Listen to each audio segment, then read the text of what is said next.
할렐루야. 저희들 오늘 신년사경의 두 번째 날 골로새서 1장 6절과 빌립보서 4장 6절 7절의 말씀을 가지고 심음과 거둠 사이 하나님께 내어드림이 필요합니다 라는 제목으로 오늘 함께 은혜의 말씀을 나누도록 하겠습니다. 우리 어제 우리 이번 사경회가 이 복음의 씨앗을 뿌려서 생명의 열매를 거두는 그 심음과 거둠 사이에 우리 성도들이 어떠한 영성으로 하나님께서 맡기신 일들을 잘 감당할 것인가에 대한 주제를 시작했고, 우리 어제는 그 복음을 듣고 믿는 자들에게 주시는 성령님을 인정하고 만나고 모셔드리는 영성의 중요함에 대해서 우리가 어제 말씀을 나누었습니다. 하나님께서 우리에게 주신 성령, 하나님께서 우리에게 성령으로 우리에게 함께 하시고 우리를 만나 주신 그 은혜는 가장 귀함, 가장 좋음, 가장 선함, 가장 큰 축복을 의미합니다. 성령보다 더 큰 선물이 있고 성령보다 더 귀한 축복이 있느냐? 없지요. 그 성령님이 우리에게 임한 가장 큰 축복이고 선물입니다. 이러한 이 성령이 하나님께서 우리에게 주신 가장 큰 축복이라는 것을 예수님께서는 누가복음 11장 9절에서 13절, 우리가 너무나도 잘 아는 말씀인데, 이 말씀에 보면 구하고 그리고 찾고 두드리라 라는 말씀을 쭉 하신 다음에 13절에 보시면 너희 하늘 아버지께서는 구하는 자에게 반드시 주시는데 그 주시는 것이 무엇이냐? 거룩한 영을 주신다 라고 말씀하셨어요. 그러니까 우리에게 성령님이 함께 하신다라는 것은 참 나는 하나님께 가장 큰 복을 받은 사람이다 라고 생각하셔도 똑같은 의미가 된다라고 생각하시면 되겠습니다. 오늘 이것이 이제 영성의 시작이라고 말씀을 드렸습니다. 성령님은 우리가 하나님과의 깊은 관계, 올바른 관계를 맺게 만들어주시는 아주 중요한 분이시죠. 그래서 성령의 임재와 내주하심, 그리고 성령의 모든 것의 주도권을 가지시는 그 관계 속에서 우리는 하나님과의 올바른 관계에 영성을 맺어가기 시작합니다. 그것이 영성의 첫 번째 단계인 거예요. 오늘은 저는 이제 그것에 이어서 두 번째 단계를 오늘 나누려고 해요. 이 두 번째 단계, 이게 단계가 계단이 이렇게 하나 올라갈 때 한 계단 이렇게 올라가고 나는데 그런 계단 있잖아요. 어디 보면은 계단이 잘못돼서 다리를 이만큼 찢어야 올라가는 계단이 있거든요. 그런데 이 두 번째 계단이 꼭 그런 계단 같은 거예요. 우리가 영성의 첫 번째 단계 계단 올라서는 것도 그렇게 만만한 일은 아닌데 두 번째 계단을 만나고 나면 첫 번째 계단은 껌이었구나. 이건 너무 쉬운 거였구나 라는 생각이 바로 옵니다. 도대체 두 번째 영성의 단계 계단이 도대체 뭐길래 그렇게 말씀하시나? 찬송가 311장이 힌트예요. 찬송가 311장 제목이 뭐냐면 내 너를 위하여. 내 너를 위하여 이렇게 시작되어진 찬양이거든요. 그래서 몸 버려 피 흘려 내 죄를 속하고 살 길을 주었다. 그리고 난 다음에 찬송가의 뒤에 가사가 어떻게 됩니까? 널 위해 몸을 주건만 너는 무엇 주느냐? 너 무엇 주느냐?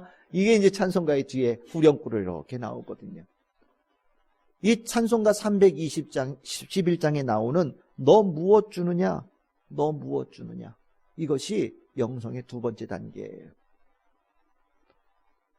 이제 이 답이 왜 첫 번째 계단은 쉬운 거였구나, 왜 두 번째 계단이 그렇게 높고 좀 현격한 차이가 있는 것처럼 말하는구나 라는 것을 여러분들이 아마 느끼실 거라는 생각이 듭니다.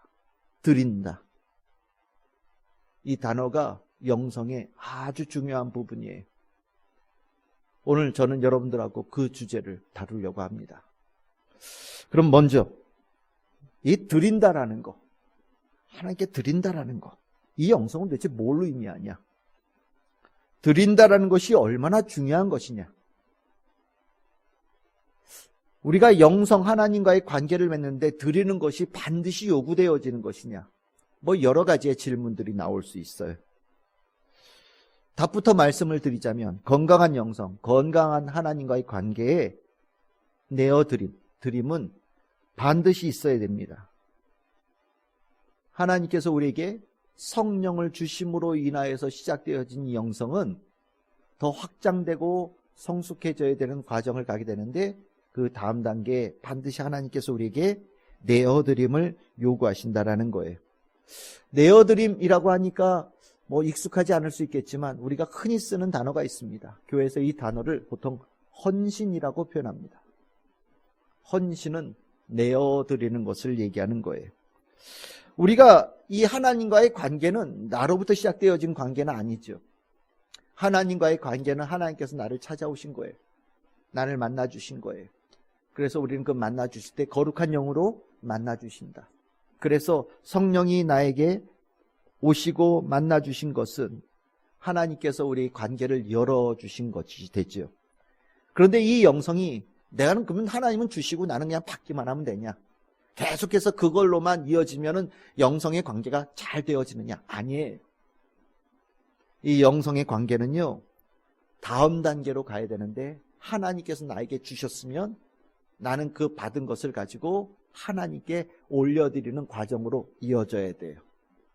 받고 드리고 받고 드리고, 내가 하나님께로부터 축복을 받고 은혜를 받고 내가 받은 은혜를 하나님께 내어드리는 것 과정을 통하여서, 헌신하는 과정을 통하여서 건강한 영성이 형성되어지는 거예요.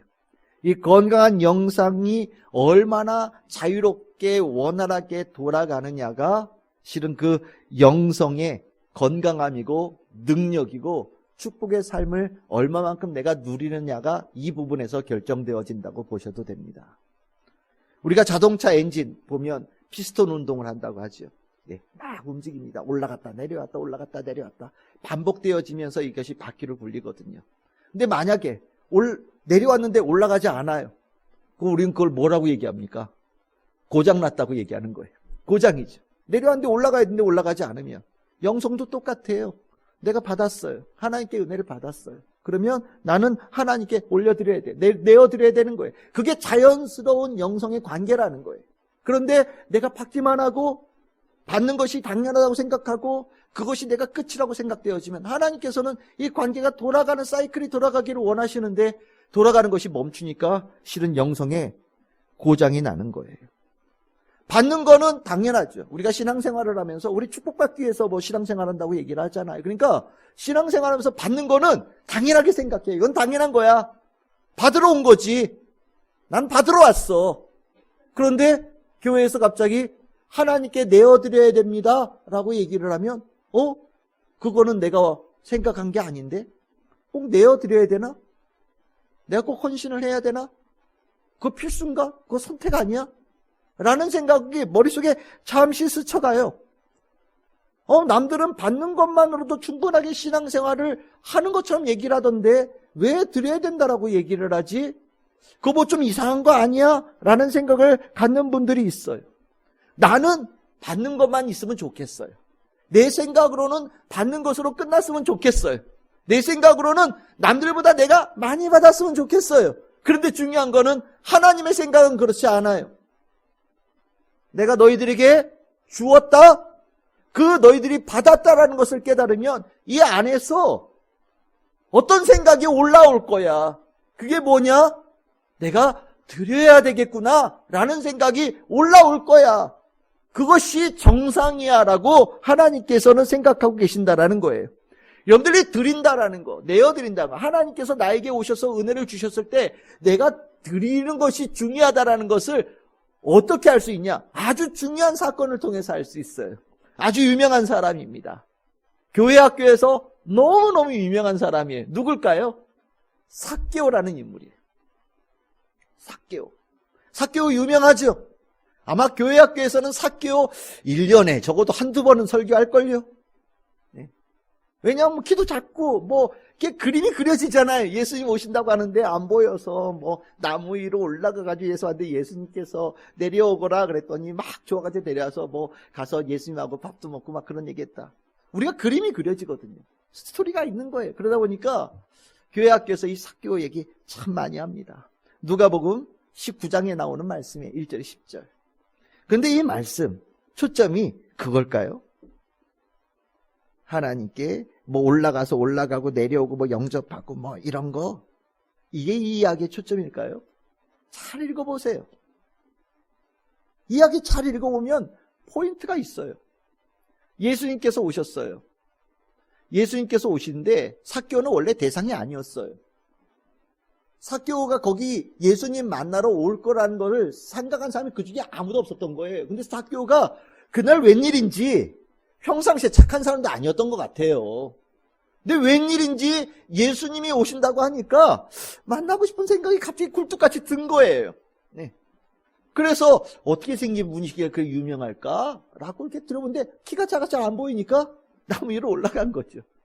실은 뭐 그것도 다른 사람들이 다 있는 데서 막 당당하게 올라간 것도 아닌 것 같아요. 원래 동네에서 왕따니까 아마 사람들 쭉 있는 대로변이 아니라 저쯤 뒤쪽에 있는 그 나무쯤에 올라가서 이렇게 살짝 뭐 볼까 뭐 이 정도였던 것 같아요. 근데 예수님이 눈이 굉장히 좋으셨잖아요. 그 자기 주변에도 사람이 많은데 예수님이 눈이 조금 멀리 향한 거예요. 멀리가 아니라 조금 위로 향한 거죠. 그러고 나서 예수님께서 삭개오에게 말을 거신 거잖아요. 삭개오는 예상을 못했어요. 예상을 못했는데 예수님께서 자기의 말을 걸었어요. 말을 건 것뿐만 아니라 예수님께서 그의 집에 들어가고 싶다라고 얘기를 하신 거예요. 그것을 삭개오가 뭘로 받아들였냐? 하나님께서 나에게 주신 은총, 선물로 받아들인 거예요. 예수님은 딱 한마디 하셨어요. 내가 니네 집에 들어가고 싶다. 이 얘기 한마디 하셨거든요. 그런데 예수님께서 자기 집에 들어온 것이 하나님께서 나에게 주신 선물이라는 것을 깨닫고 난 삭개오는요, 예수님께서 뭐라고 얘기도 안 했는데 자기 입으로 막 나오기 시작해요. 뭐를요? 제가 너무 많은 귀한 거를 받은 것 같아요. 내 인생의 최고의 축복을 받은 것 같아요. 제가 이것을 하나님께 드려야 되는데 제가 이것을 사람들에게 나눠주는 것으로 하겠습니다. 받고요, 드리겠다라는 생각을 한 거예요. 실은 예수님께서 오시고서 받고 난 다음에 수많은 사람들이 받았는데 일부의 사람들은 받은 것으로 끝나고 사라진 사람들도 수없이 많았는데 삭개오는 아니었다라는 거예요. 받고서 내가 뭘 드리는 것으로 연결되어지는 삶을 살았다는 거예요. 예수님께서 그 포인트를 보셨어요. 삭개오가 뭐 옛날에 착한 사람이냐 뭐했냐 이거 다 상관없고요. 자기가 받은 것에, 은혜를 받은 것에 대해서 하나님께 뭔가를 드려야 되겠다는 마음먹음, 그 마음먹음을 귀하게 여기신 거예요. 그래서 나오는 말씀이 이 집에 오늘 구원이 이르렀다라고 얘기하시고, 이 사람이 아브라함의 자손이다. 하나님께서 원하시는 사람이 바로 이런 사람이다. 나 이런 사람 만나려고 왔다. 그 전에 뭐가 어떻게 됐던 간에 하나님께로부터 은혜를 받고 예수님을 통해서 은혜를 받은 사람이 하나님께 영광을 돌리는, 하나님께 내어드리는, 하나님께 뭔가 받은 은혜를 다시 한번 영광으로 올려드리는 이런 사람을 내가 찾으려고 왔다. 예수님께서 말씀하신 거거든요. 삭개오는요, 다른 걸로 뛰어난 사람이 아니에요. 받기만 하는 사람이 아니라 받음으로 하나님께 올려드리는 수 있는 사람. 그래서 하나님께서 원하시는 영성의 깊이가 형성되어져 있는 사람을 하나님께서 원하신 거라는 거예요. 이게 우리가 내어드림이 하나님께서 얼마나 원하시는가를 분명하게 알 수 있는 저는 이야기라고 생각을 합니다. 여러분들 성경에도 우리 찬송가에도요, 뭐 받는 얘기 많잖아요. 그렇죠? 받고. 그런데 지금 아까 찬송가 311장처럼 너 무엇 주느냐? 드린다라는 찬송가는 상대적으로 적어요. 왜냐하면 이 드린다라는 것에 대해서 우리가 조금 힘들어하는 부분들이 있거든요. 우리는 받는 데에 좀 더 집중하고 치중해요. 왜? 받는 것으로 시작되니까. 하지만 받는 것에 먼저 일은 시작되어지지만 받는 것으로 멈추면 그건 잘못된 거예요. 우리가 받음으로 하나님과의 관계가 열리면 드리는 것으로 성장되어져 나아가야 돼요. 건강한 영성을 가진 사람은요, 하나님께서 나에게 어떤 선물을 주셨는가 라고 생각하고 하나님께서 나에게 주신 축복이 무엇인가 라고 생각합니다. 그리고 나서 이어지는 생각이 있어요. 하나님께서 그러면 나에게 뭐를 원하실까? 하나님께서 나에게 무엇을 원하실까에 대한 생각이 자동적으로 연결되어지게끔 되어져 있는 거예요. 이 생각을 가진 사람이 건강한 영성을 가진 사람이에요. 하나님께서 왜 나에게 물질의 축복을 주셨을까? 그리고 나서 하나님이 나에게 원하시는 것이 무엇일까? 생각해야 되는 거예요. 하나님께서 왜 나를 잘생기고 이쁘게 만드셨을까? 감사합니다. 끝나는 게 아니라 하나님께서 나에게 이것으로 뭘 원하실까? 하나님께서 나에게 왜 직장과 이 귀한 직업을 주셨지? 하나님께 나에게 뭘 원하실까? 하나님께서 나에게 편안하게 있을 수 있는 집을 주셨네. 감사합니다. 그리고 나서 뭐를 생각해요? 하나님께서 나에게 뭐를 원하실까? 이거 당연한 거예요. 이 마음이 이 안에 계속해서 돌아가야 되는 거예요. 이 사이클이 돌아가야 비로소 하나님과의 관계가 형성되어지는 겁니다. 여러분들, 이 하나님께서 나에게 뭐를 원하시는가? 하나님께서 나에게 뭘 원하시는가에 대한 이 생각이 성도들의 머릿속에 있어야 돼. 기본적으로 탑재가 되어져 있어야 되는 겁니다. 여러분들, 하나님께서 나에게 뭐 원하시는 게 있겠어? 다 가지고 계신 분이신데, 나 같은 존재한테 뭘 바랄 게 뭐가 있으시겠어? 아마 내가 뭘 드린다고 해도, 필요 없어. 그딴 거, 이러지 않으실까? 라는 생각을 갖는 분들도 있을지 몰라요. 근데 그렇지 않아요. 하나님은요, 원하셔요. 원하시는 게 있어요. 하나님께서 우리에게 축복을 주시고요. 그 축복받은 성도들에게 우리에게 원하시는 것이 있어요. 그것이 있음이 있고 그것이 하나님의 뜻이라는 것을 성경에서는 지속적으로 가르쳐 줍니다. 구약 성경의 대표적인 구절이 어디냐? 미가서 6장 8절이라고 할 수 있겠죠. 이스라엘 백성들 정말 복받은 사람들이잖아요. 그 노예로 살던 사람들이 땅도 없고요, 나라도 세우고요, 하나님께 지켜주신 축복의 삶을 살았는데 자꾸 잊어버리는 거예요. 받아놓고서 하나님께 영광을 돌리는 걸 자꾸 잊어버리는 거예요. 그러니까 미가 예언자가 뭐라고 하니까 하나님께서 원하시는 게 있다. 하나님께서 원하시는 게 있다. 너희들 그거 해야 된다. 하나님께서 원하시는 게 뭐냐? 정의, 인자, 겸손하게 하나님과 행하는 너다! 라고 얘기하는 거거든요. 하나님께서 너희들이 이 축복을 주시는 이 땅에서 하나님께서 원하시는 게 있어. 받으려고만 하지 말고 받은 축복으로 하나님께서 원하시는 것을 드릴 수 있는 자가 되어야 돼 라고 얘기하는 거예요.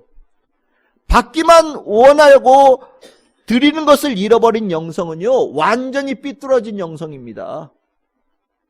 이런 영성은요, 욕심쟁이 영성이에요. 이기적인 거죠. 나만 위하니까요. 받기만 원하니까요. 여러분들, 운동선수들 중에 돈 많이 받고 운동 제대로 하라면 먹튀라고 하거든요. 먹고 튀었다. 먹튀예요. 하나님께서 축복 주셨는데 내가 받아 먹고서 내가 하나님께서 원하시는 거에 대해서는 관심이 없는 거지요. 하나님의 축복에 대한 먹튀가 바로 이런 사람들이에요. 결국 이렇게 되면 영성이 어떻게 되냐? 죽어요. 받기만 하려고 하면 그 영성이 죽어버립니다. 우리가 이런 얘기를 할 때 흔히 쓰는 그 지형이 있어요. 그게 뭐냐면 사해죠. 사해의 특징이 뭡니까? 저 갈릴리 바다부터 시작해가지고 그 강물이 이렇게 흘러 들어와요. 지형이 낮은 데거든요. 해면보다 훨씬 낮은 데예요. 그러다 보니까 제일 낮은 데다 보니까 주변에 있는 물들이 다 모여듭니다. 그런데 가장 낮은 데다 보니까 물이 빠져나가지를 못해요. 모이기만 하는 거예요. 그러면 물이 다 모여들면은 제일 좋은, 늘 언제나 물이 끊어지지 않는 그런 바다가 될 것 같잖아요. 그런데 바다 이름이 뭐예요? 죽은 바다예요. 아무 생물도 살지를 못해요. 바로 영성도 똑같아요. 내가 받기만 원하고 받는 것에만 치중하고 그것으로 내가 그냥 끝내버리면 하나님과의 관계가 돈독해질 것 같아요? 영성이 깊어질 것 같아요? 아니에요. 그 영성은 죽는 거예요. 여러분들 관계 그렇잖아요. 여러분들 누구 만날 때 누군가가 여러분들 주변에 있는 사람이 나에 대해서 맨날 받기만 원해. 줄 때만 좋다고 그래. 예? 나한테 맨날 뭐 얻어가려고만 해. 그걸로 땡이야.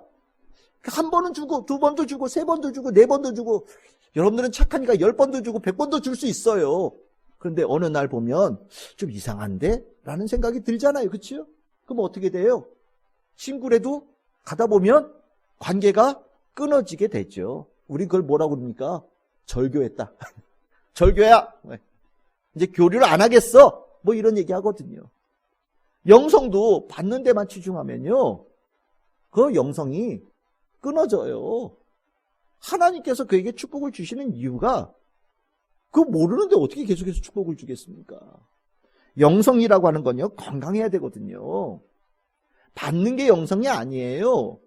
하나님께로부터 받는 것은요. 정말 우리가 생각할 수 없을 만큼 크고 넓습니다. 내가 받고 하나님께 영광을 돌리고 내가 받고 하나님께 영광을 돌린 이 사이클이 계속해서 돌아가야 되는 거예요. 엔진도 이것이 얼마나 빨리 돌아가냐에 따라서 속도가 달라지는 거잖아요. 하나님과 나와의 관계도 받고 하나님께 드리는 이 사이클이 계속해서 원활하게 돌아갈 때 내 삶의 속도가 붙는 거예요. 정말 멋있는 삶이 되어져 가는 거거든요. 그러니까 여러분들, 내가 영성에 하나님과의 관계에 있어서 받는 것으로 시작하는 건 내가 이해하겠는데 그것으로 끝내려고 하는 생각은 절대로 버리시기를 바랍니다. 하나님께 내가 받는 것도 영성의 시작이지만 성령을 받아서 우리는 그 감화 감동으로 하나님께 내어드리고 올려드리고 헌신하는 이것이 반드시 이어져야 돼요. 그것이 영성의 굉장히 중요한 부분이라는 것을 꼭 기억하시길 바랍니다. 심음과 거둠의 그 일에, 하나님의 일에 하나님 어떤 사람 원하시겠어요? 바로 이런 사람이에요. 하나님께 내어드릴 수 있는 사람, 헌신한 사람을 요구하죠. 이기적인 사람이 심겠습니까? 그 거두어서 하나님께 올려드리겠어요? 이건 다 내 거라고 내 주머니에다 넣을 거 아니에요. 그 도둑놈이죠. 하나님께서 그런 사람을 어떻게 씁니까? 하나님께서 주신 것 하나님의 뜻대로 심을 수도 있고요. 내가 땀 흘려서 하나님의 일에 동참할 수 있는 이건 하나님께 나에게 주신 축복을 주님께 올려드리는 겁니다. 헌신하는 부분이 있고요. 열매를 하나님께 다시 올려드릴 수 있는 그런 마음을 가진 사람 하나님께서 쓰시겠죠. 받기만 하는 사람은요. 그거는 영성이 신앙이 아니에요. 그건 신앙이라고 얘기할 수 없어요. 그거는 저기 어디에 돌 앞에 가가지고 이 손 비비고요. 어디 가서 1000번 절하는 게 차라리 나을 수도 있어요. 그거는. 그러니까 우리가 드린다라는 이 영성이 정말로 잘 성립되어져 있어야 돼요. 이게 건강함의 영성을 갖는 아주 중요한 요소라는 것을 우리 성도들이 꼭 기억할 수 있기를 바랍니다. 그럼 다음이 뭐냐? 그럼 하나님께서 나에게 뭘 원하시는 거지? 하나님께서 나에게 원하시는 게 뭘까? 도대체 뭘 원하실까? 우리 궁금해지잖아요. 그렇죠? 사람마다 다 원하시는 게 다른가? 저분한테 원하시는 게 있고 저분한테 원하시는 게 있고 나한테만 독특하게 원하시는 게 있을까? 아니면 모든 사람들에게 원하는 게 똑같을까? 어떤 것 같으세요? 여러분들의 생각은 어떠세요? 하나님께서 원하시는 게 있는데 사람마다 다 다를까요? 아니면 사람마다 다 똑같을까요? 다를 것 같아요? 똑같을 것 같아요? 그러면 제 말씀을 잘 들어보세요. 우리가 하나님께서 뭘 원하시나? 라고 이렇게 드려야 된다라고 얘기하면 우리 제일 먼저 하는 게 뭐냐? 주머니를 뒤적뒤적 합니다. 얼마를 드려야 되지? 이런 생각을 가져요. 부흥에 실은 이 주제들이 많이 되어지는 설교거든요. 드려라. 그러다 보면 설교를 듣다 보면 다들 오늘 내가 얼마를 가져왔더라. 그리고 내가 오늘 얼마를 헌금해야 되지? 이런 생각들이 막 올라와요. 다 잘못되어진 생각이에요. 하나님께서는 여러분의 주머니를 원하는 게 아니에요. 만약에 내가 하나님께 드린다고 하는 것이 하나님께서 내 주머니에 있는 것을 이렇게 꺼내놓는 거라고 생각한다면 여러분들 하나님의 생각하고 완전히 딴 데서 노는 거라고 생각하시면 돼요. 하나님은 그런 주머니에 있는 것을 원하는 것보다 훨씬 더 근원적인 걸 원하셔요. 그게 뭐냐면 하나님께서 우리에게 뭘 원하시는지를 이해하려면 하나의 힌트가 있어요. 하나님께서 우리에게 주신 것이 뭔지를 생각하면 알 수 있어요. 하나님께서 우리에게 주신 것이 뭔지를 우리가 이해하면 하나님께서 나에게 원하시는 것이 뭔지도 함께 연결되어져 이해될 수 있습니다. 그럼 하나님께서 우리에게 주신 게 뭐냐? 하나님께서 우리에게 무엇을 주셨느냐? 예수님께서 그에 대한 답을 주셨어요. 예수님께서 마가복음 14장 22절 24절, 예수님께서 제자들과 식사하는 자리의 이야기죠. 식사하는 자리에서 예수님께서 떡을 떼시고 그리고 포도주를 주시면서 하신 말씀이에요. 떡을 떼시면서 뭐라고 말씀하셨어요? 이거는 내 몸이다. 포도주를 주시면서 예수님께서 뭐라고 말씀하셨어요? 이것은 내 피다 라고 말씀하셨어요. 그럼 먹으라고 얘기합니다. 문자적으로 들으면 굉장히 섬뜩한 얘기라는 건 아시죠? 뭐 식인종 같은 그런 느낌. 식인을 하라는 건가? 뭐 이런 느낌으로 들릴 수 있어요. 네, 그런 의미가 아니죠. 무슨 의미입니까? 예수님께서 제자들에게 주신 것은 예수님의 모든 것을 주셨다라는 거예요. 예수님의 몸, 예수님 피, 예수님의 생명, 예수님의 존재 다 주었다라는 거예요. 머리서부터 발끝까지, 속에서부터 겉까지, 예수님의 인성서부터 신성까지 모든 것을 다 주셨다라는 의미가 내가 너희들에게 내 몸을 주고 내 피를 주었다라는 말씀이거든요. 예수님은 자신이 가지고 있는 모든 것을 제자들에게 선물로 주셨어요. 그러면 예수님은 왜 제자들에게 자신의 모든 것을 100% 다 주었을까? 하나님께서 그렇게 주시는 분이시기 때문에 예수님께서 그것을 그대로 우리에게 전해주신 거예요. 굉장히 중요한 겁니다. 하나님께서는 자신의 전부를 우리에게 주셔요. 우리가 받은 게 그거예요. 이 포인트를 사도 바울은 로마서 8장 32절에서 이렇게 표현합니다. 우리 같이 한번 읽어볼까요? 없습니까? 예, 로마서 8장 32절 제가 읽겠습니다. 제가 자기 아들을 아끼지 아니하시고 모든 사람을 위하여 내주신 이가 어찌 그 아들과 함께 모든 것을 우리에게 주시지 아니하겠느냐.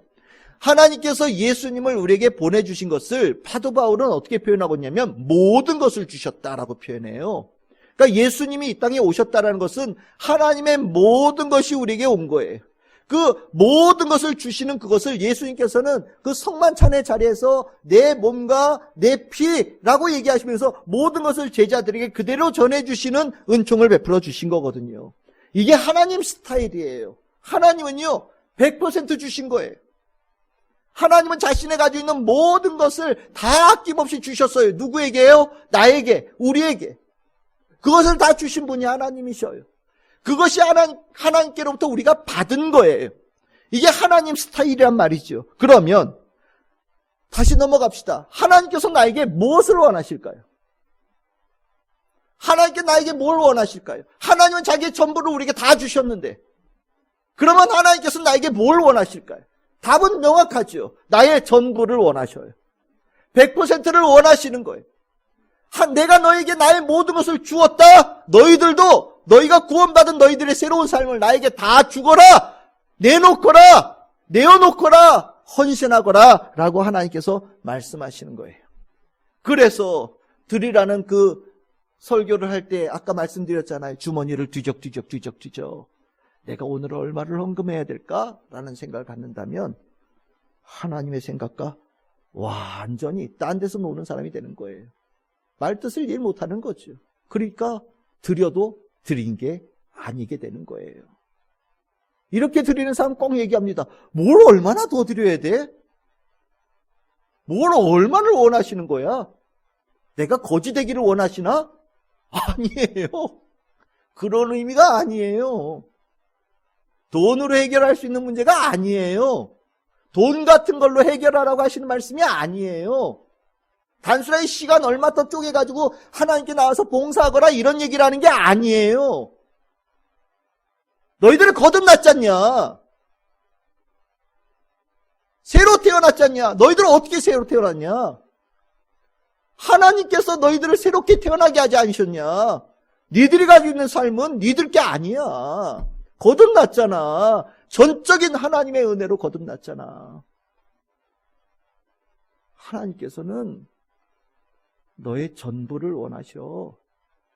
하나님은 전부를 주시고 전부를 받기를 원하시는 분이 하나님이셔. 그 안에 하나님의 진정한 축복이 원활하게 소통이 되어지는 역사가 일어나는 거야. 라고 하나님께서 말씀하시는 거예요. 하나님께서 나에게 주신 100%하고 하나님께 나에게 원하신 100%는 뭐 양이나 질이나 완전히 다르죠. 하나님께서 우리에게 주신 100%는 정말 어마어마한데 우리가 하나님께 드릴 수 있는 100%를 해봐야 뭐 얼마나 돼요. 근데 양이나 질을 얘기하는 게 아니에요. 그 100% 전부라는 단어를 원하시는 거예요. 여러분들 내가 100%여도 무게를 달면 한 10kg 정도밖에 안 되는 사람도 있어요. 어떤 사람은 10%만 들여도 한 1톤 정도 나오는 사람도 있을지 몰라요. 그럼 여러분들은 둘 중에 어떤 거 선택하실 것 같으세요? 누군 100% 들였는데 10kg, 누구는 10%만 들여도 1톤. 우리는 10% 들였는데도 1톤 되는 거 선택할지도 몰라요. 근데 하나님은 아니에요. 하나님은 100% 드린 거를 선택하신다라는 거예요. 그걸 원하신다라는 거예요. 이걸 이해할 수 있어야 돼요. 이 말씀을 이해하고 나면 오늘 앞에 나와 있는 지금 말씀 마가복음 12장 41절 44절 이 과부의 얘기가 이해가 될 수 있어요. 예수님께서 참 왜 그 자리에 계셨을까? 헌금함에 앉으셨어요. 헌금함에 볼 수 있는데 앉으셨대요. 하필은 그 자리에 앉으신 거예요. 제자들은 왜 예수님께서 이 자리에 앉으셨을까 궁금했을지도 몰라요. 많은 사람들이 성전 들어가면서 그 성전세도 내고 주님께 하나님께 예물도 드리는 일들이 계속해서 지나갔을 거예요. 얼마나 많은 사람들이 지나갔겠어요. 어떤 사람들은 많이 내니까요. 여러분들 그 헌금함이 어떻게 생겼느냐? 소리가 난다 그러잖아요. 돌아갈 때마다 통통통통통통통통통통통통하게 소리가 들리게끔 만들어 놨대요. 그러니까 우리 저 옛날에 버스 탈 때 돈 내고 탈 때 기억나십니까? 이게 딱 집어넣으면 아저씨가 탁 넣으면 촥 들어가잖아요. 그런 소리 나는 것처럼 이게 소리가 주르륵 나니까 어떤 사람들은 많이 내면 어떻게 되겠어요? 뭐 이게 표현이 좀 적절할지 모르겠어요. 슬롯모션에서 뭐가 쫙 떨어지는 그런 소리 같이 그렇잖아요. 뭔가 쫙 소리 날 거 아니에요. 그러면 사람들이 그 소리에 누군데 저렇게 많이 내? 막 이런 생각으로 볼 거 아니에요. 그렇죠? 그런데 내는 게 조금인 사람인 것 같으면 뭔가는 넣은 것 같은데 소리가 퉁퉁퉁 끝. 그럼 뭐해? 아, 저 사람은 뭐 가난해도 너무 가난한 거 아니야? 어떻게 성전 오는데 저거밖에 안 내? 라는 생각으로 들을 수도 있어요.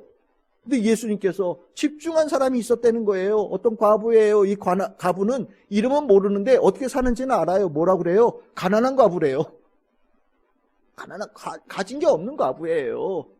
동전 조그만한 거, 야, 이걸 상상하라고 말씀이에요. 1원짜리 같은 거 있잖아요. 떨어져도 소리 잘 안 나는 거. 1원짜리 2개 같은 걸 넣었다고 생각하시면 돼요. 그런데 예수님께서 그 드린 것을 예수님의 평가가 어떠냐? 많이 드렸다. 제일 많이 드렸다. 더 많이 드렸다라고 평가하셔요. 무슨 소리예요? 하나님께서 귀하게 받으셨다라는 거예요. 그럼 왜 그렇게 평가하셨느냐? 그 뒤에 나오잖아요. 자기의 모든, 자기의 전부, 자기의 100%를 하나님께 드렸다는 거예요. 자기의 마음의 전부, 하나님께 받은 그 감사의 마음으로 전부를 하나님께 드렸다는 거예요. 진심으로 드렸다는 거죠. 그랬더니 예수님께서 그 여인을 인정하신 거예요. 오늘 내가 이 자리에 수 없는 사람들이 지나갔는데 오늘 하나님께서 최고점으로 친 사람이 바로 이 여인이다 라고 얘기하는 거거든요. 뭘 얘기합니까? 100%를, 전부를 하나님께서 원하신다라는 것을 우리가 이 말씀을 통해서 알 수 있어요. 우리가 신앙생활에 진실되어야 된다는 얘기를 왜 하냐면 하나님은 우리에게 진심이시거든요. 정말 진심이세요. 우리가 잘 되기를 원하시고요. 우리가 정말로 주님의 은혜로 풍성한 축복으로 성숙되어지기를 원하시고요. 하나님의 자녀가 이 세상 속에서 반짝반짝 빛나기를 원하시고요. 하나님은 우리가 살아가는 것에 대단한 많은 관심을 가지고 계세요. 그리고 그것을 위해서 모든 것을 쏟아 부으시는 분이 하나님이시거든요. 정말 진심이신 분이세요. 그 진심인 하나님께서 우리에게, 하나님의 자녀에게, 그 자녀들도 하나님에 대해서 진심으로 주님에게 나오기를 원하시는 거예요. 진심이 아니면 별 의미가 없는 거죠. 50%? 30%? 10%? 아무리 많아도 100% 전부가 아니면 하나님께서 원하시는 것에 아직 정답을 못 맞힌 거예요. 하나님께서 뭘 원하신다고요? 전부를 원하셔요. 그러다 보니까 각 사람이 다 다를까요? 하나님께서 이 사람에게 원하시는 게 있고 저 사람에게 원하시는 게 있고 저 사람에게 원하시는 게 다 다를까요? 아니에요. 다 똑같아요. 다 똑같아요. 이 자리에 있는 모든 사람들이 다 똑같아요. 하나님 믿고 예수 믿는 모든 사람들, 이 지구상에 있는 모든 사람들이 다 똑같아요. 하나님께서 원하시는 게. 뭘 원하세요? 나는 너의 전도를 원한다 라고 말씀하시는 거예요. 이거를 이해해야 헌신이라는 게, 내어드린다라는 게 뭔지를 이해해요. 실은 심음과 거둠 사이에 하나님의 일을 한다라고 하는 것은요, 짬짬이 시간 남을 때 아니에요. 그 일을 하는 건요, 정말 진심으로 할 수 있는 사람을 원하셔요. 하나님께서 심으시고 거두시는 그 일에 동참하는 사람은 그 일에 진심을 가지고 하나님께 일에 함께 하겠다라는 마음을 가진 사람을 원하신다라는 거예요. 100% 여러분들의 전부를 원하셔요. 그 사람이 하나님께서 쓰시는 사람이고 하나님께서 축복하시는 사람이에요. 저는 여러분들이 정말 하나님께 진심이기를 원합니다. 나도 간혹 보이는데 하나님은 오죽 보이시겠어요. 오늘은 좀 10%밖에 안 돼도 하나님의 기대가 있겠죠. 내일은 11%가 되기를. 그렇죠? 오늘은 30%밖에 안 돼도 내일은 40%가 되어지기를. 그래서 전부를 하나님께 드릴 수 있는, 내어드릴 수 있는, 헌신할 수 있는 복 있는 자가 되어지기를 하나님께서 원하신다는 것을 우리 성도들이 꼭 기억하셔야 됩니다. 오늘 제가 드리고자 하는 두 번째 말씀이었어요. 그러면 이제 다음에 문제가 생기죠. 그거 어떻게 드리냐? 하나님께서 나의 100% 전부를 원하신다는데 이거 어떻게 드려요? 이거 어떻게 드리느냐는 또 다른 문제잖아요. 왜 제 머릿속으로 생각할 때 이런 생각을 가질 때가 있어요. 아니 그냥 하나님께서 강제로 좀 어떻게 만들어주시면 안 되나? 예? 전부를 다 드릴 수 있게 어떻게 하나님께서 목줄을 매든 뭐 어떻게 완력을 쓰시든 강제를 하시든 뭐 어떻게 해서 하면은 될 수 있잖아요. 그치요? 뭐 할 수 없이라도 되면 되잖아. 아 그럼 너무 편할 것 같아. 근데 그거는 하나님의 스타일이 아니에요.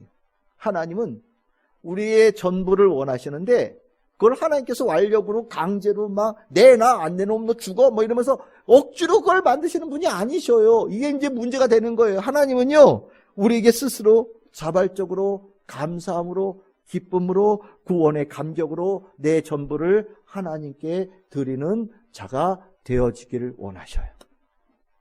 그리고 그렇게 되어지기를 바라시고 기다리셔요.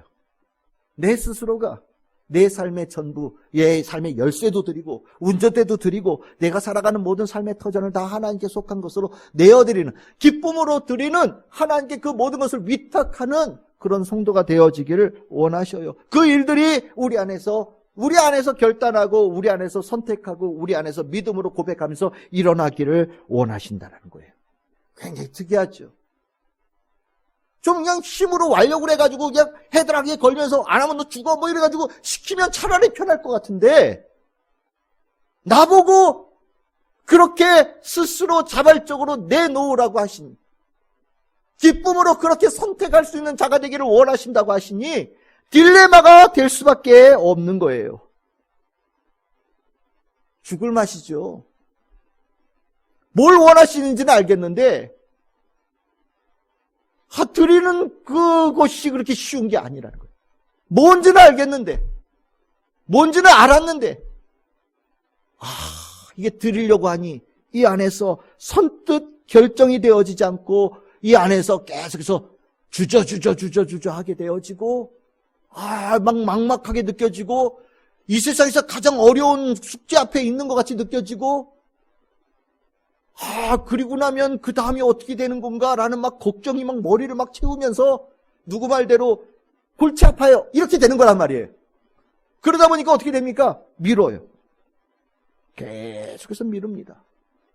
그러면 하나님께서 나한테 100%를 원하신다는 거, 전부를 원하신다는 건 다 알았는데 왜 이것을 갖다가 그렇게 선뜻 기쁨으로 실행하고 결단하는 것에 대해서 왜 못하냐? 우리가 내어드리고 헌신하는 것에 대해서 우리 머릿속에 가지고 있는 고정관념이 있어요. 그게 뭐냐면 그걸 뺏긴다고 생각해요. 내가 가지는 것이 사라지는 것처럼 생각되어지고요. 없어지는 거라고 생각되어지고요. 뭔가 많던 것이 줄어드는 것처럼 생각되어진단 말이에요. 그러니까 머릿속에 온통 부정적인 생각이 드는 거예요. 내어드림과 헌신이라는 단어 앞에서 내 머릿속에 하나님께서 원하시는데 그거는 나한테 안 좋은 거야. 이게 뭔가 내 삶에 부정적인 영향을 일으키는 것 같아 라는 생각이 머릿속에 남는 거예요. 그러다 보니까 힘들어지는 거죠. 어려워지는 거예요. 결단을 못하는 겁니다. 하나님께서 원하시는 건 아는데 안 되는 거예요. 이 생각 남아있는 한 엄밀하게 얘기하면 내 전부를 하나님께 드리는 거 불가능합니다. 내 안에서 하나님께 내 드림, 내가 하나님께 헌신하는 것에 대해서 부정적인 생각이 내 머릿속에 들어있는 한 하나님께 드리라고 하는 하나님께서 내가 너의 모든 것을 원한다라고 아무리 말씀하셔도 남의 얘기처럼 들을 수밖에 없게 되어져요. 이 문제 해결되어지는 거예요. 아는데 안 된다. 이게 다른 사람이 힘든 게 아니죠. 본인이 힘든 거예요. 본인이 힘든 거예요. 이 안에 수많은 일들이 일어난 그 어려움이 있는 거예요. 특별히 그 심령 안에 성령께서 거하시는 성도들, 이미 성령께서 이 안에 거하셔서 성령님의 역사를 알고 있는 이들, 성령님을 만난 이들 할 때 꽃배기로 힘들어요. 차라리 성령님이 저 멀리 있으면, 좀 떨어져서 있으면 이거 고통스러운 거 모를지도 몰라요. 그런데 은혜는 알았어. 내가 받았어. 성령이 살아계신도 알아. 내가 날 돌보시는 것도 알아. 심령이 새겼어. 근데 안 돼. 이 안에 죽을 맛이죠. 남들한테 얘기할 수 없는 죽을 맛이 이 안에서 일어나는 거예요. 갈등이 일어나는 거예요. 제가 전도서 사역하는데 성도님들 중에 이런 말씀하시는 분들이 계셨어요. 우리 담임 목사님 설교만 들으면 왜 이렇게 찔러대는지. 그렇게 찔러대. 왜 나를 괴롭히는지 몰라. 저는 그게 전도사 사역 처음 해가지고 이게 처음 듣는 소리예요. 그런 표현을. 이게 도대체 뭐를 찔러댄다고 얘기를 하는 건가? 담임 목사님 말씀이 뭘 찔러대? 하나님 말씀 전하는 것 같은데 뭘 찔러대? 알고 나중에 알았어요. 그게 담임 목사님 설교가 찔러대는 게 아니죠. 그분 안에 있는 성령님이 찔러대는 거예요. 빨리 해 이놈아. 어서 해. 들은 대로 하면 돼. 즉각 실행해. 안 하고 뭐하니? 계속 찔러대는 거죠. 근데 그거를 엉뚱한 데다 핑계를 대는 거예요. 목사님이 그런 설교를 해가지고 내가 찔려가지고 힘들어 죽겠어 라는 얘기를 하는데 실은 성령께서 이 안에서 계속해서 찔르는 거예요. 내어놓으라고요. 뭐하고 있어? 하나님의 뜻이라는데, 하나님의 축복에 역사하심이 있어서 하나님께서 명령하시는 건데 왜 주저하니? 라고 성령께서 계속 찌르는데 우리가 또 웬만하면 잘 참잖아요. 그렇죠? 그러니까 성령께서 아무리 찔러대도 난 괜찮아. 이 정도는 능히 버틸 수 있어. 라는 생각으로 열심히 버팁니다. 그러니까 고통스러움이 이어지는 거예요. 부정적인 생각이 남아있는 한 정말 성령님이 아무리 찔러대도 못 내어드리는 거거든요. 그러면 어떻게 내드릴 수 있을까요?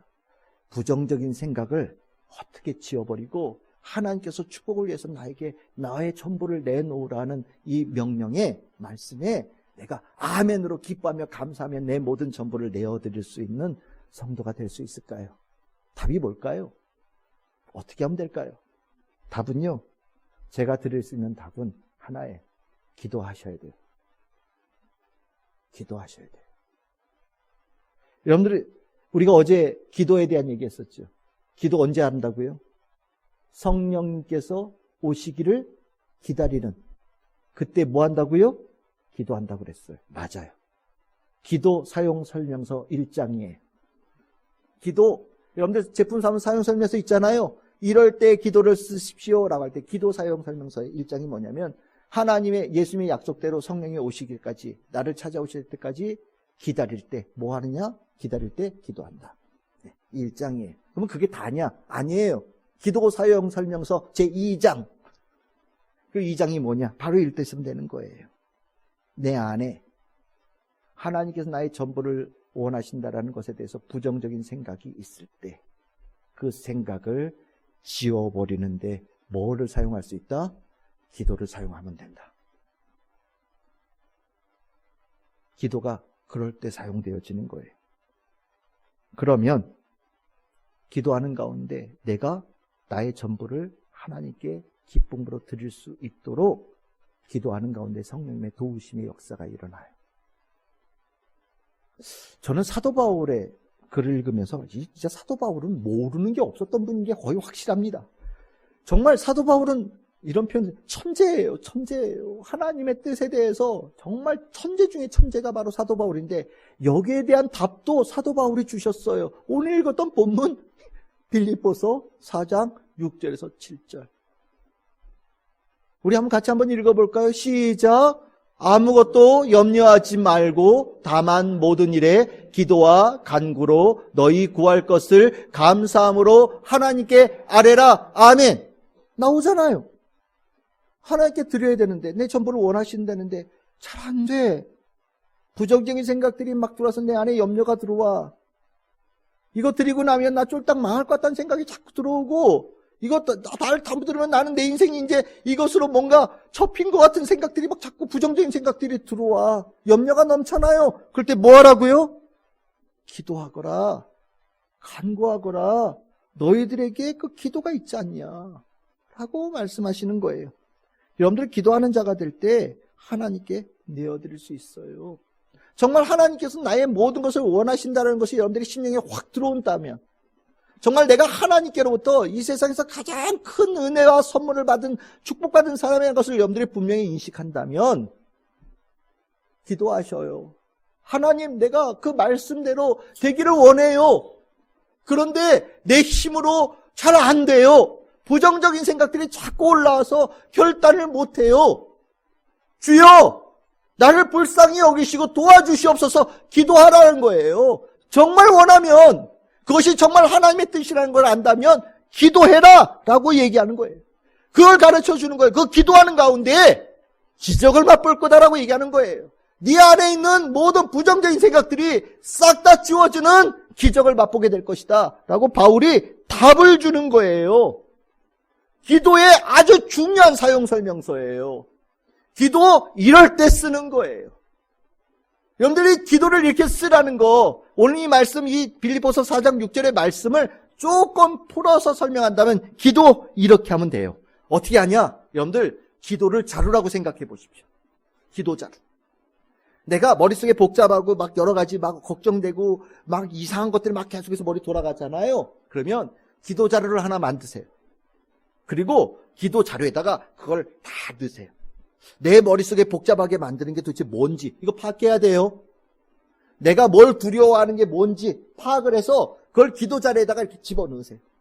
기도하면서 이것도 내가 걱정하는 것 같고요. 이것도 나를 힘들게 하고요. 이것도 어렵게 하는 것들이에요. 그걸 기도 자료에다 막 집어넣으세요. 남은 거 있으면 안 돼요. 여러분들의 머릿속에 남겨있는 것이 없이 뭐 남은 거 있지 않나 샅샅이 다 뒤져서 그 기도하는 시간에 이 모든 것들을 기도 자료에다 싹 집어넣으세요. 이게 첫 번째 단계. 그럼 두 번째 단계는 뭐 하면 되냐? 이제 그 자루를 묶어야지. 안 묶으면 집어넣는데 이것들이 도로 막 살아서 다 나와요. 그러니까 묶어야 돼요. 자루를 못 나오게 묶어야 되는데 요놈들이 굉장히 세요. 왜 그러냐면 이게 내 삶에 계속해서 영향을 끼치는 요소들이거든요. 그래서 묶을 때 뭐가 중요하냐? 그 묶는 끈이 중요해요. 묶는 끈이 중요한데 무슨 끈으로 묶어야 되냐? 감사의 끈으로 묶어야 돼요. 이걸 집어넣고요. 아이 왜 하나님께서 이런 걸 주셔가지고 날 괴롭히고 정말 하나님 나빠요. 뭐 이 불평불만 남들에게는 없는 것 같은데 왜 이런 걸 나한테 주셔가지고 나를 이렇게 괴롭히시나요? 하나님 나빠요. 이런 불평 불만 있으면 안 돼요. 집어넣을 때 집어넣고서 묶어요. 어떤 걸로요? 감사로 묶어요.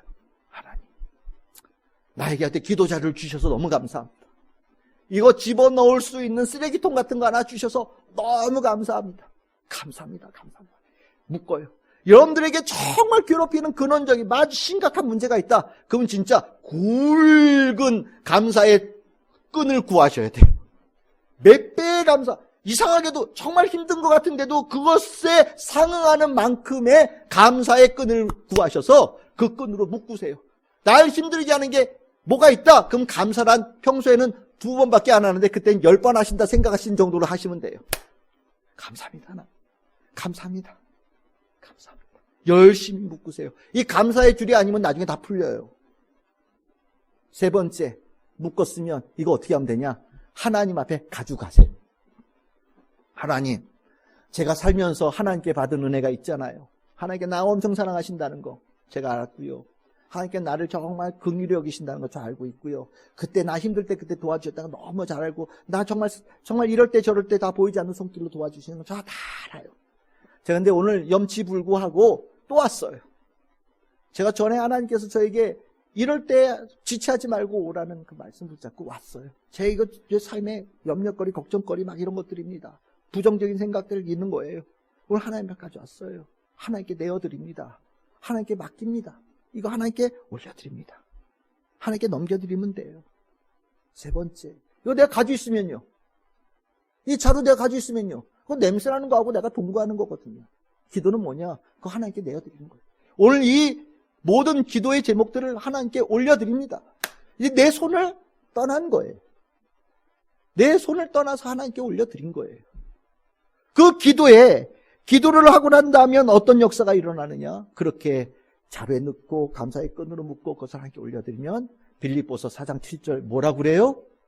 앞에 빌립보서 4장 7절 그리하면 모든 지각에 뛰어난 하나님의 평강이 그리스도 예수 안에서 너희 마음과 생각을 지키시리라. 아멘. 드리고 났더니 하나님께서 그것을 뭘 이런 걸 가져왔어! 혼내지 않으시고요. 마치 우리가 우유곽 모아가지고 막 가면 휴지 주는 거 있잖아요. 쓰레기를 열심히 모아갔더니요. 하나님께서 1:1로 교환해 주시는데 그거 받고 하나님께서는 평안이라는 가장 좋은 걸로 우리에게 선물로 주시는 거예요. 맞교환. 그건 내가 맞는 마. 그리고 대신 내가 너에게 이걸 주마. 그게 뭐냐? 평안이라고 얘기하는 거예요. 이 평안 어마어마하게 큰 평안이죠. 이 평안 만만한 평안이 아니에요. 예수님께서 요한복음 14장 27절에 하신 평안이죠. 내가 너에게 평안을 준다. 평안을 끼친다. 이 평안은 세상이 주는 것과 완전히 다른 차원의 평안이다. 부정적인 생각들이 내가 그 기도 자리에 들어온 것들, 이상한 것들, 부정적인 것들을 다 꽁꽁 묶어 감사로 올려드리고 나면 그 자리에 평안으로 채워지는 은혜가 임한다라고 예수님께서 말씀하시는 거예요. 이게 사도 바울의 가르침입니다. 그러면 이게 사도 바울의 혼자의 생각이냐? 아니에요. 베드로 사도도 똑같은 말씀을 했어요. 베드로전서 5장 7절. 우리 같이 한번 읽어볼까요? 시작. 너희 염려를 다 주께 맡기라. 이는 그가 너희를 돌보심이라. 아멘. 우리가 하나님께서 나에게 뭘 원하시는지를 알았어요. 하지만 내가 그것을 주님께 드리는 거 어떻게 드릴까에 대해서는 주저주저할 때가 있어요. 우리의 힘으로 어려워요. 이걸 내 안에 부정적인 생각들이 남아있는 한 그것에 드리는 것에 대해서 내가 내 마음속에 아직도 뭔가 여운이 남아있고 뭔가 찌꺼기가 남아있는 한 실은 드린다라는 거 불가능하거든요. 내가 드리는 것을, 내가 가지고 있는 것을 내 몸뚱아리를 가지고 드릴 수 있는 게 아니에요. 그래서 뭘 한다고요? 기도를 하는 거예요. 내가 내 전부를 하나님께 드리는 그 자리가 어떤 자리냐? 기도의 자리예요. 기도하는 자가 되어질 때 내가 성령께서 나를 하나님께 100%를 전부를 올려드릴 수 있는 자로 만들어주시고 변화시키시고 격려하시고 우리에게 용기를 주신다라는 거예요. 이거 모르면 기도도 헛된 기도가 되어지고 결국 이게 안 되면 알아도 실행이 안 되는 자가 되어져서 아는데 안 드리면 결과는 뭐가 됩니까? 안 드린 자가 되는 거잖아요. 나의 전부를 원하신다는 걸 내가 알았어요. 근데 내가 그것을 주저하면서 못 드려. 그러면 결과는 뭐예요? 안 드린 거예요. 안 드린 거예요. 그러면 안 드리면 영성은 아까 처음으로 돌아가면 어떤 영성이 되는 거예요? 고장난 영성으로 아직도 머물러 있는 거예요. 고장나 있는 거예요. 주거니 받거니 하나님께서 우리에게 주시고 우리는 하나님께 올려드리고 이게 돌아가야 되는데 내가 아직 드리지를 못해. 드려야 되는 건 아는데 잘 안 되네요. 뭐 이렇게 되면 고장난 상태로 머물러 있는 거예요.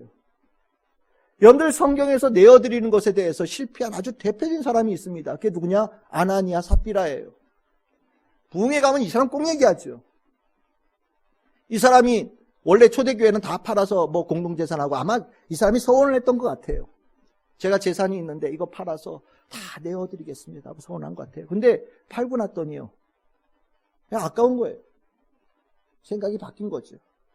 이 안에 다른 생각이 들어온 거예요. 그래서 일부만 내놨어요. 일부만. 그런데 이것을 참 성경에서 뭐냐, 감췄다라고 얘기를 해요. 감췄다라고 얘기하고 얼마만 가져다가 내놨다 이렇게. 일부만 내놨다. 100%가 아니라는 거예요. 그래서 이제 이 베드로가 굉장히 많이 혼내죠. 네가 내어드린다라고 얘기한 거 아니냐. 그런데 왜 네가 내어드린다고 얘기를 하고 왜 내어드리는데 실패했느냐라고 질책을 해요. 실은 이 얘기가 무겁게 들린 이유가 실은 내어드린다라는 생각을 나는 아나니아만큼도 안 했던 사람이기 때문에, 못했던 사람에게는 이 얘기가 굉장히 충격적인 얘기가 되거든요. 그러면 뭐가 문제가 될까요? 팔았는데 일부를 감춘 게 문제가 될까요? 아니면은 내놓을 생각도 없으면서 내놓겠다고 얘기한 게 잘못일까요? 뭐가 문제가 됐을까요? 아까 뭐라고 그랬어요? 뭘 안 한 거예요? 기도를 안 한 거예요. 그 일을 진행하는데 내 힘으로 내어드리는 거 불가능하다니까요.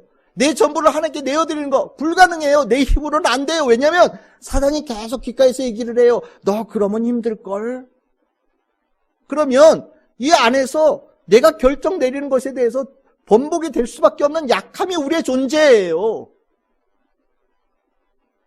그걸 위해서 우리가 해야 되는 게 뭐냐면 기도라는 거예요. 기도해야 되는 거예요. 아나니아 삽비라가 이 결정하고 난 여기에 기도 열심히 하고 진실되게 기도하고 했더니 그랬으면 어떻게 했냐? 드렸다라고 끝냈을 거예요.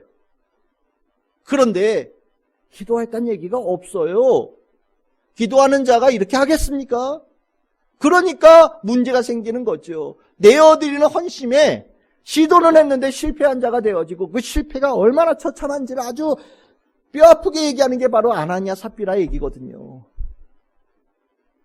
저는 우리 참 즐거운 게 온 성도들이 하나님께서 우리에게 뭘 원하시는, 하나님께 올려드리는 것을 원하신다는 걸 머릿속에 꼭 기억하시길 바라요. 영성의 아주 중요한 부분이에요. 복 받는 것만 생각하지 마시고요. 하나님께 받은 은혜를 내가 내어드린다라는 생각을 꼭 가지셔야 돼요. 그것이 아름다운 하나님께서 원하신 뜻이란 걸 머릿속에 반드시 가지셔야 됩니다. 화장실 들어갈 때하고 나올 때하고 생각 달라지고 막 그러면 안 돼요. 그거는 근본적으로 거짓말이에요. 하나님께 대한 거짓말이에요. 하나님은 그런 분이 아니시에요. 그러니까 그렇게 하면 안 되는 거예요. 하나님은요, 내 호주머니를 원하는 분이 아니에요. 거듭난 나 전부를 원하시는 분이세요. 내가 거듭나서 하나님 앞에 섰을 때는 내가 하나님께 내 모든 것을 다 드리겠다고 결단하는 모습으로 우리가 신앙생활을 하는 거예요. 그 결단이 중요한 거예요. 하지만 결단하고 해도 잘 안 될 때 있잖아요. 그러니까 성도들에게 뭐가 끊어지면 안 돼요? 기도가 끊어지면 안 돼요. 늘 언제나 나의 이 부족함을 성령께 구하는 기도가 성도에게 살아 있어야 돼요. 나의 전부를 주님께 내어드리기 위해서 기도하는 거예요. 하나님께 뭘 받겠다고 기도하는 게 아니라 내가 기도 안 해도 내게 필요한 걸 하나님께서 주셔요. 그건 사실이에요. 내가 안 되는 거 가지고 기도하는 거죠. 뭐가 안 돼요? 내 전부를 하나님께 드리는 게 힘들어요. 그러니까 기도해요. 하나님, 내 전부를 주님께 드릴 수 있게 내 심령을 어루만져 주시옵소서. 내가 하나님께서 나를 정말 기쁘게 보시고 나를 아름답게 보시고 나는 주님께 가장 사랑받는 자 되기를 원합니다. 하나님께 기쁨이 되어지는 자 되기를 원해요. 근데 잘 안 돼요. 도와주세요. 라고 기도하는 거예요. 그 기도가 하나님께서 원하시는 기도예요. 그 기도가 살아있어야 신앙이 건강해지는 거예요. 저는 우리 2024년도에 우리 성도님들에게 이 기도가, 여러분 기도합시다라고 얘기할 때 여러분들에게 그 기도가 항상 있기를 바랍니다. 하나님 저 잘 안 돼요. 도와주세요. 하고 싶은데 잘 안 돼요. 도와주세요. 저는 정말 그렇게 되고 싶어요. 도와주세요. 인도해 주세요. 만들어 주세요. 저를 변화시켜 주세요. 구하고 또 구하고.